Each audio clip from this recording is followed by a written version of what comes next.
सर्व समाजाला संदेश देणाऱ्या संताची भूमी मराठवाडा आहे। आपल्या सर्वांना माहिती आहे की आपलं शहर हे आशियातील सर्वात वेगानं वाढणारं शहर आहे। या ठिकाणी आता 70,000 कोटी रुपयाची गुंतवणूक येत आहे। जर या ठिकाणावरून मेसेज चुकीचा गेला तर ही गुंतवणूक परराज्यात देखील जाऊ शकते। आपण सर्वांनी विचार करायचा आहे, सूज्ञ विचार करायचा आहे। हे निष्कारण भांडणं कशासाठी? जे अस्तित्वात नसणारी भांडणं, भांडणाला काहीतरी कारण पाहिजे। हे भांडणाला कारण पण नाही। मला कोणती तरी पोस्ट येते, मी ती पुढे पोस्ट व्हॉट्सअप करतो, पोस्ट करतो, करताना काहीही विचार करत नाही। त्या पोस्टचे परिणाम पोस्ट करणाऱ्यालाही माहित नसते। ते बघतात, त्याच्यावरनं पुढच्या लोकांचं निष्कारण, त्यांचं रक्त उसळतं आणि त्यातून काहीतरी घटना होते। सर्वांनी विचार करावायचा, हे कशासाठी? उद्या ही गुंतवणूक परत गेली तर? माननीय मुख्यमंत्री 7 कलमी कृती आराखड्यामधील सर्वात महत्त्वाची बाब आहे ती म्हणजे गुंतवणूक। त्यांनी गुंतवणुकीला प्राधान्य दिले आहे आणि ह्या अशा गोष्टीमुळं ही गुंतवणूक या ठिकाणाहून जाऊ शकते। हे सर्वांनी विचार करावायचा। प्रत्येक जण आता सोशल मीडियाला अटॅच आहे। आता जर एखाद्यानं जर पोस्ट केली, एखाद्या ग्रुपमध्ये केली, त्याच्या ॲडमिनला देखील आम्ही जबाबदार झालो। MIDCचा एरिया, या ठिकाणी भारतातून सर्व लोक आलेले आहेत। कोण कुठला आहे काही माहीत नाही।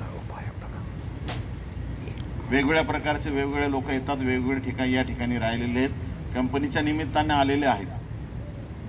पण कंपनीच्या निमित्ताने जरी आला तरी तुम्ही या ठिकाणचे लोकलचे लोक आहात, तुम्हाला माहिती पाहिजे की हा नवीन व्यक्ती आलेला आहे, बऱ्याच दिवसापासून, आता या 8 दिवसात कशासाठी आला, ही माहिती तुम्ही जर आमच्यापर्यंत पोहोचली तर पुढची काही होणारी घटना 100% टळू शकते।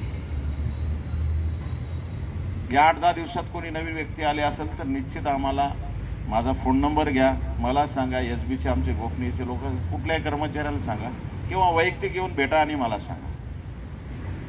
कारण आपल्याला ईद आहे, ईद हा पवित्र महिना आहे।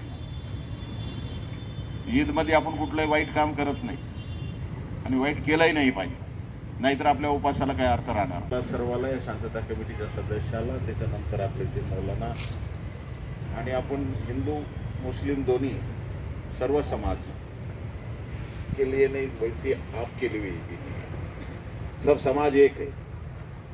भाईचारे से रहना है आपको समझाना। जो कुछ अपने बच्चे लोग रहते हैं व्हाट्सएप पे कुछ भी डालते हैं, उसके वजह से बिलावजी माहौल खराब हो सकता है। ह्या परिसरामध्ये सर्व समाज आमचा गुणागोविंदांना नाचतो, त्यामुळं आम्ही कोणाच्या व्हॉट्सअपच्या, कोणाच्या फेसबुकच्या किंवा कोणाच्या इंस्टाच्या बळी पडत नाही।